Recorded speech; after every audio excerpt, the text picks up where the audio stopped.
संसद मार्ग पर सीजेपी का प्रदर्शन, पुलिस कार्रवाई पर राहुल गांधी का हमला, छात्रों को घसीटा गया, दोषी अब भी आजाद।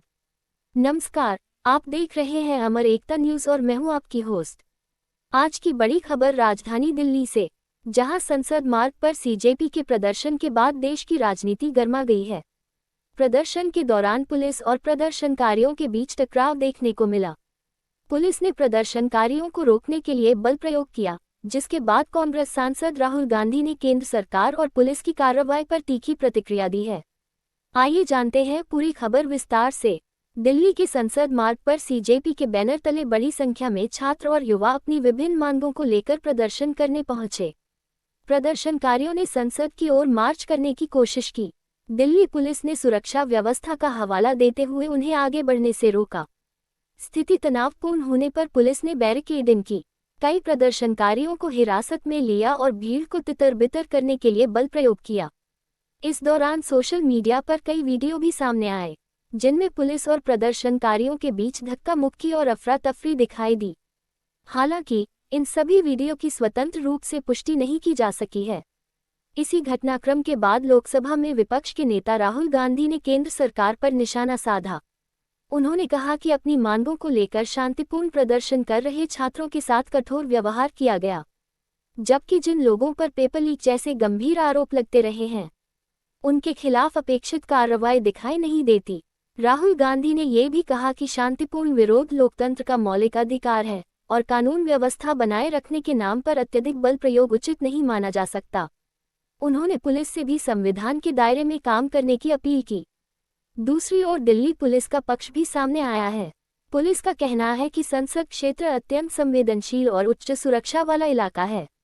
बिना अनुमति आगे बढ़ने और सुरक्षा घेरा तोड़ने की कोशिश के कारण कानून व्यवस्था बनाए रखने के लिए आवश्यक कदम उठाए गए। पुलिस का दावा है कि कार्रवाई नियमानुसार की गई और सुरक्षा सुनिश्चित करना उसकी जिम्मेदारी है। इस पूरे घटनाक्रम के बाद राजनीतिक बयानबाजी भी तेज हो गई है। विपक्ष इसे लोकतांत्रिक अधिकारों पर हमला बता रहा है, जबकि सरकार समर्थक नेताओं का कहना है कि संसद और संवेदनशील क्षेत्रों की सुरक्षा से कोई समझौता नहीं किया जा सकता। फिलहाल इस मामले पर राजनीतिक घमासान जारी है। एक और प्रदर्शनकारी अपनी मांगों को लेकर आंदोलन जारी रखने की बात कर रहे हैं, वहीं दूसरी ओर पुलिस अपनी कार्रवाई को कानून के अनुरूप बता रही है। अब सबकी नज़र इस बात पर रहेगी कि सरकार इस मुद्दे पर क्या अगला कदम उठाती है और क्या प्रदर्शनकारियों की मांगों पर कोई ठोस निर्णय लिया जाता है। फिलहाल इस खबर में इतना ही। राहुल गांधी की प्रतिक्रिया। This country has a majority of young people.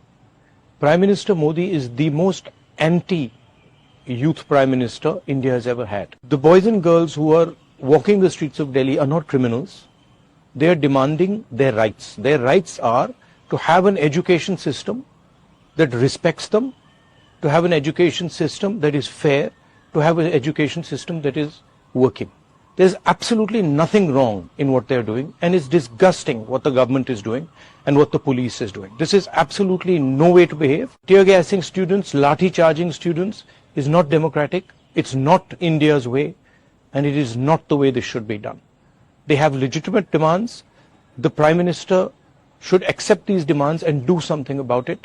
Everybody is sick and tired of the way our education system is running. Everybody is sick and tired of how the RSS has captured our education system and how all our institutions are being run by one organization.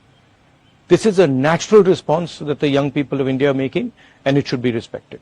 We've been raising this issue not for weeks or months. We've been raising it for years. There's a fundamental problem, and Modi disrespects all the young people of this country. All they believe in is asatya and hinsa, which are the anti-Indian principles. Thank you.